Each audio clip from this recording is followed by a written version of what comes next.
Hello and welcome to this bonus class about building your own sacred space. But before I give you some few tips on how to do that, even if you have a really small capacity that you really don't have any extra space. So I will give you really good hints on how to do that as well if you have very limited space.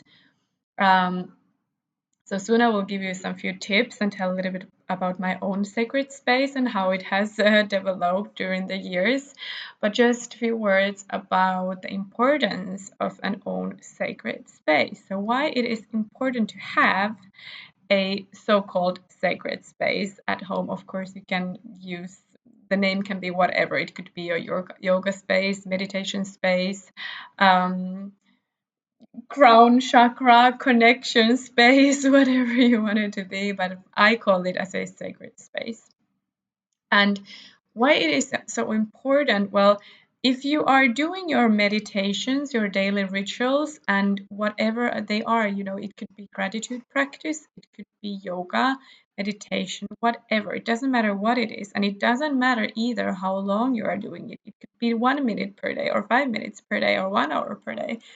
So it really doesn't matter. But the importance why it's really good to have a one place where you do the practices, it's because when you are sitting at the same place, let's say now meditate, take meditation as an example, your energy, he agrees with me.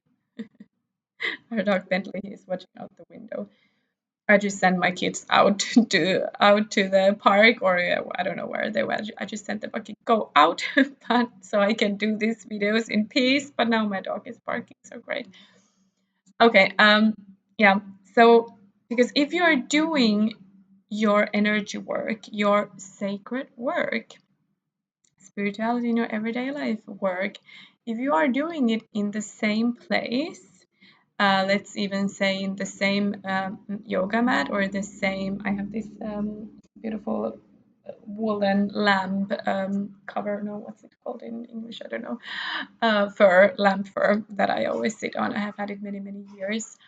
So when you're doing it the same place, so the energy gets much more stronger there, both in the physical thing that you are sitting on, but also the space it's in itself. It gets the energies get so much more stronger. And also it's when we do this kind of spiritual work, let's now say meditation, because I took that as an example, when we do it in the same place, it also gets more and more familiar to us, our body, mind, soul system. It gets more familiar, and it also creates the feeling of safety. So then automatically our body mind system is more easier for it to relax and feel safe. And those are the two most important aspects one so-called needs to have in order to relax even more to this kind of states that you can actually speak with the universe, that you can receive messages. So one needs to be feeling safe and relaxed. And that kind of safety and relaxation comes from that you are actually on the same spot, building your own sacred space. So that's why it's important. However, I know it's not always really easy to have an extra room or something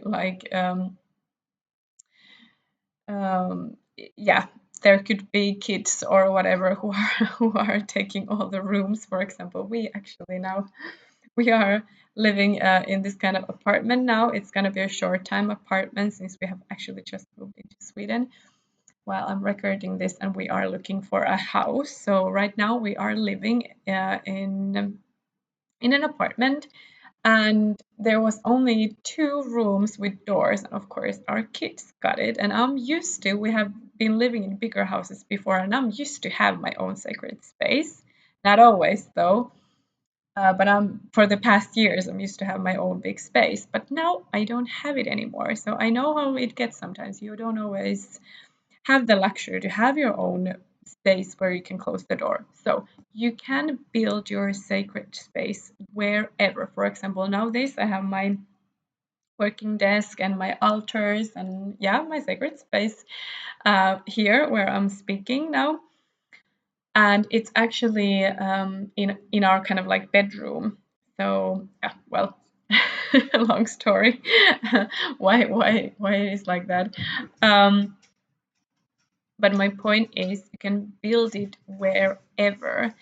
It does not have to be a certain room. And also, if someone is now saying or thinking in your mind like, no, but I don't even have like 1 square meters spare space, that like really it's so tight that there is not even space for a yoga mat anywhere in your apartment. Okay, there's also a solution to that.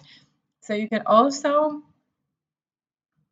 go and buy some kind of nice pillow that you can sit on. There is those really nice fancy, also quite expensive usually, like really nice fancy meditation pillows or stuff you could sit on.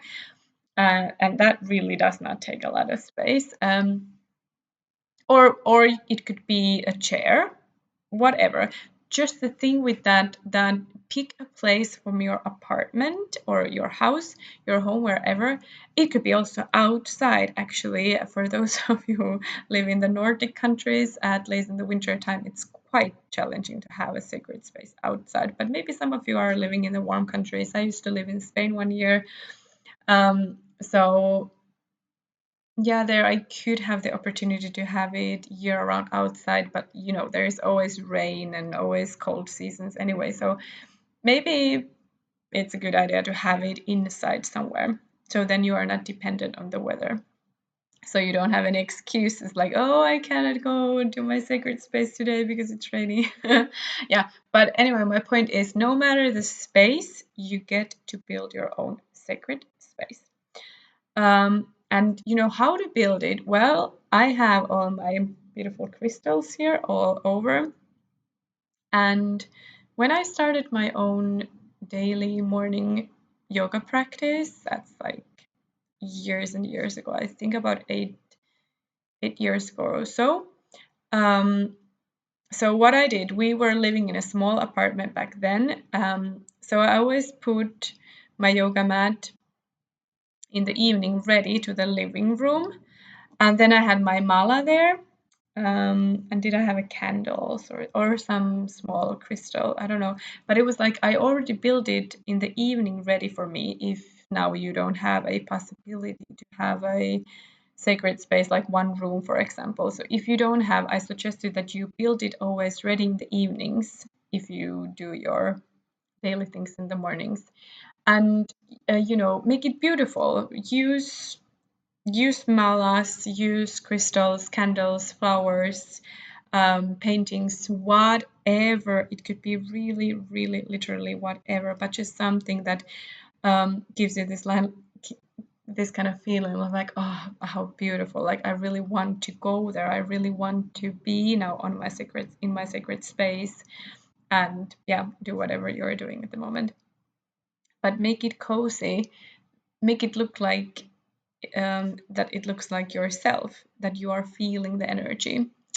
Um, yeah, and of course, if you have the opportunity to build a bigger sacred space, so you can have like altars. And the word altar, it's quite triggered, like many might think like now some church altar, but I'm not talking about that. Like altar as a word, I'm meaning that it's like like a little sacred space in your sacred space that you are gathering your most precious things, whatever they are. Maybe a picture of your children, or like I said, crystals, feathers that you have found, some power mantras, really whatever. There are no rules when one is building your sacred space.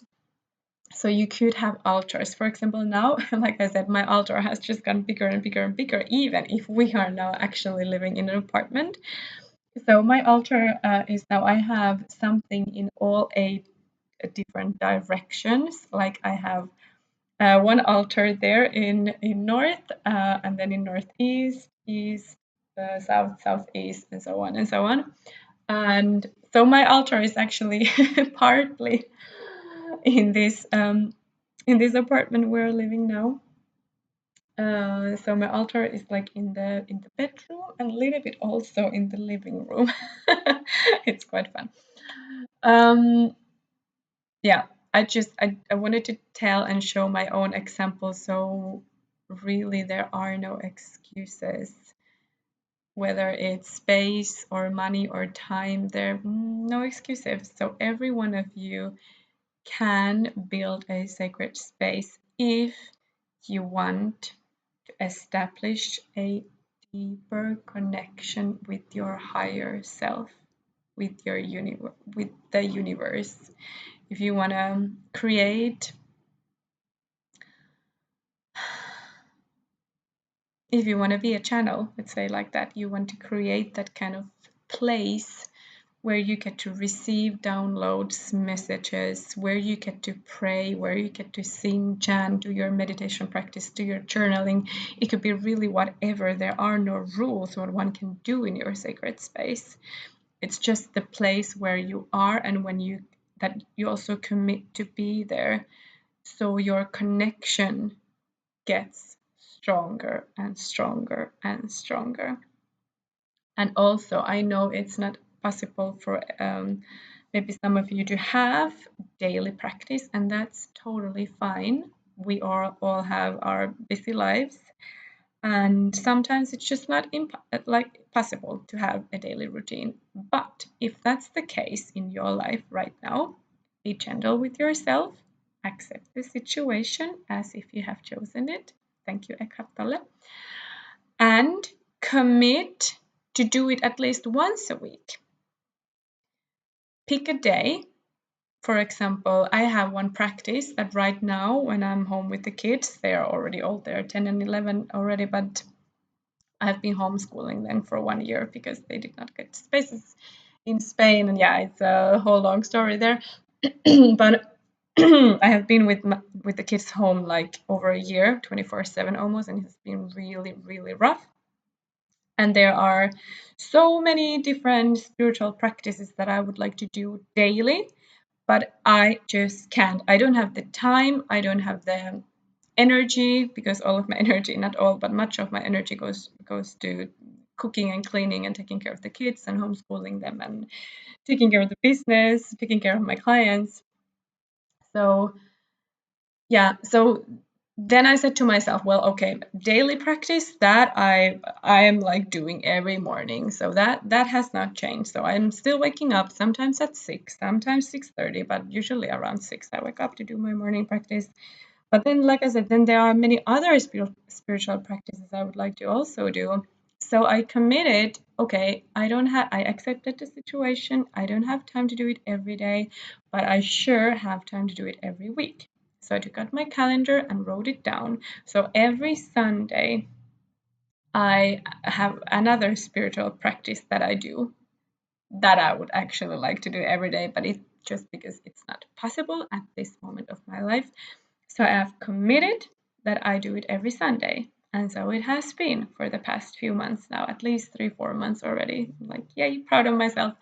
But two things: if you want to build a deeper connection with your higher self,